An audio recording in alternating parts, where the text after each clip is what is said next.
বিদায় হজ।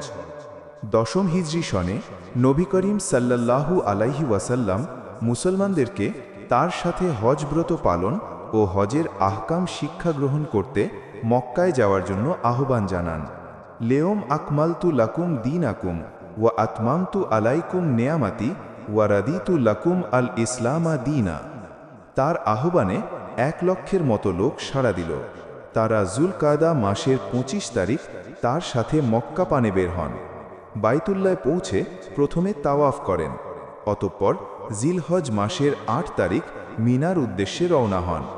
এরপর 9 তারিখ জাবালে আরাফা অভিমুখে যাত্রা করেন।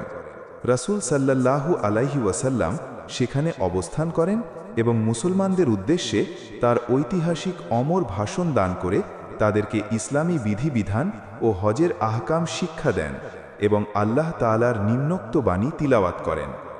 আজ আমি তোমাদের জন্যে তোমাদের দ্বীনকে পূর্ণাঙ্গ করে দিলাম, তোমাদের প্রতি আমার নিয়ামত পরিপূর্ণ করে দিলাম এবং ইসলামকে তোমাদের জন্যে দ্বীন হিসেবে মনোনীত করলাম।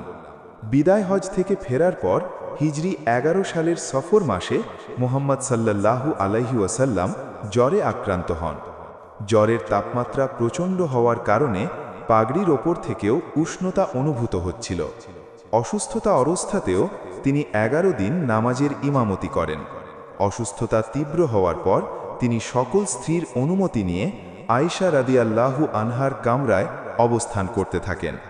তার কাছে 7 কিংবা 8 দিনার ছিল। মৃত্যুর একদিন পূর্বে তিনি এগুলোও দান করে দেন। অবশেষে হিজরি 11 সালের রবিউল আউয়াল মাসের 1 তারিখ সন্ধ্যায় তিনি মহান প্রতিপালকের সান্নিধ্যে চলে যান। এ সময় হযরত মুহাম্মদ সাল্লাল্লাহু আলাইহি ওয়াসাল্লাম এর বয়স হয়েছিল 63 বছর।